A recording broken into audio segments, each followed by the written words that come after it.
several times. He does this automatically. Notice no command is given to the tiger, but watch what will happen when he's just standing there and watches mom. He's like, and then he'll turn around for us, and then what he'll do is show us a little bit about how he's actually built. You gonna do that today or tomorrow? Tomorrow.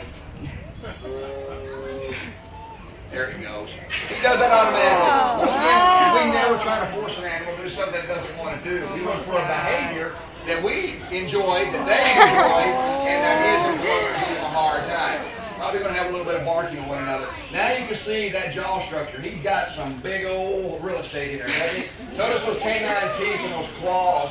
Canine teeth on the top about 3 inches, on the bottom right at about 2 inches. Those are extremely sharp and very, very formidable. They are. He's like, okay, you go over there.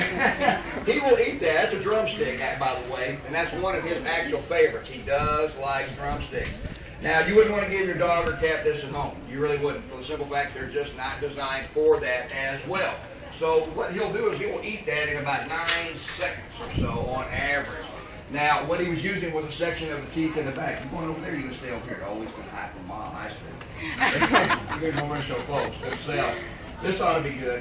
Eat it, don't go in and stir him up. He likes that. Take a look at the actual rear of the jaw. Oh, you move out of the way, please. Take a look at the rear jaws. And we're going to bring it down and do this more down there. But look in the back, and you're going to see a section of teeth, what you and I would call the molars. You see that big old throat that he's got? Those are the carnassials.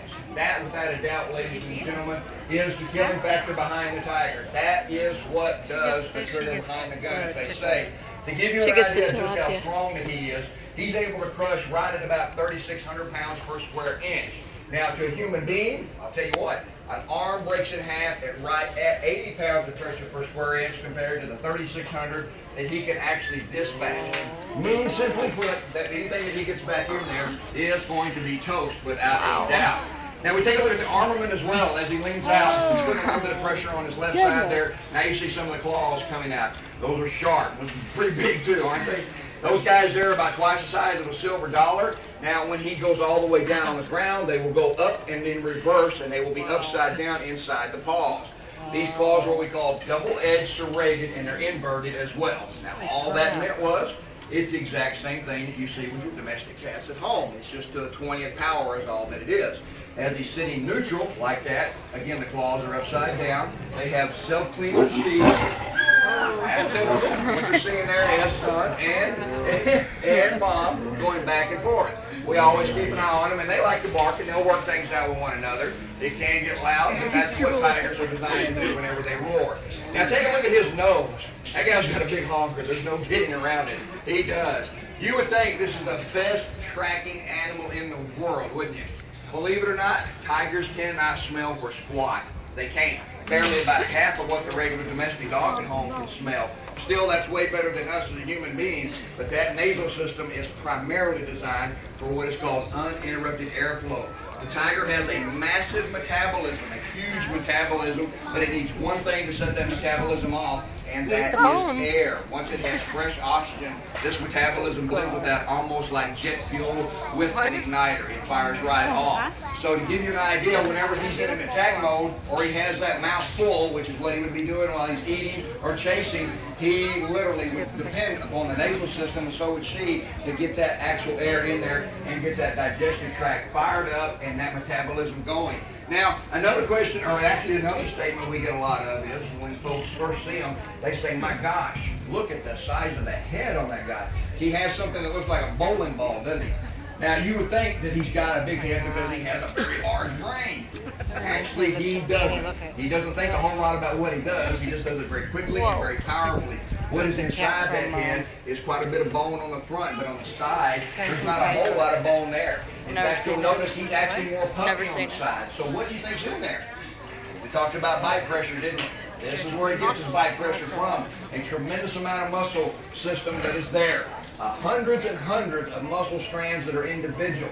And if you were to take your thumb and your finger and you pretend like that's the jaw of the tiger just snapping away, and you take the Sunday morning newspaper rubber band and you wrap it one time around there, and you go up and down, you're going to have a little bit of resistance.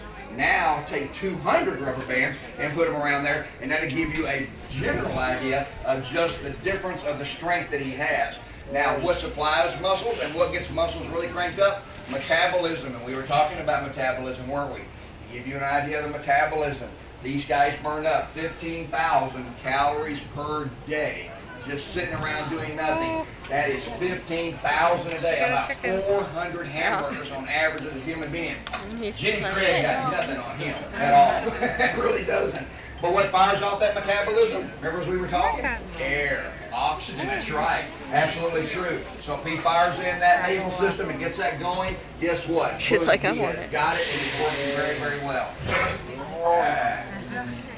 Guess who walked away? Like I said, he's a formidable boy, but he will also do what Mom says. If Mom wants to have one of those, she can. She's been so good. Now, even in the wild, Mother would always eat first. She would. But that doesn't mean that he doesn't have the capability of giving a little bit of a resistance to that. Again, he likes doing this by himself as well. Now, while he's up here like this, you guys notice how much muscle section he has. He's got a huge muscle tone. Look how much larger the front paws are compared to the back. Look at the pelvic region, and then look at the front area here. I mean, this cat is built almost cattywampus. He's got more power up front, but he doesn't have a tremendous amount of power compared to what he has in the front. In the back. And as he walks, I want you to notice, even as she walks, look how much overpowering, she's a lot smaller though, but look how much overpowering the front shoulders are compared to the back. Front shoulders are continuously moving. They're going above the spinal range. At the same time, the pelvic range is smooth and flat. Reason for this is one of their heavy-duty secret weapons. Mother Nature designed them as a frontal assault cat. They are designed to go after everything head-on, full bore, fast, hard, and heavy. So she builds everything in the front. Give you an idea just how powerful that range is there. Let's say this little old stick represented his spine. And let's say these two fingers here represent the arms and the elbows, and it goes on top of the animal's spine. They're not on the sides like yours and mine. They actually go on top of the tiger's spine. So it's kind of like a horseshoe that is actually on a clothesline. It dangles just about any direction it wants to, can turn, and can slide back and forth. Exact same thing in here, and with these massive amount of muscles that you actually see there. But you'll also notice that the back doesn't have to do all that fighting and turning and killing. So Mother Nature trims it down and says, okay, great, as you get older, you don't have to worry about that kind of mechanics, and it's less for you to maintain and to take care of. Again, everything about the tiger has got a reason. It really does. Now, tigers are very, very quick. They're not very fast, but they're very quick.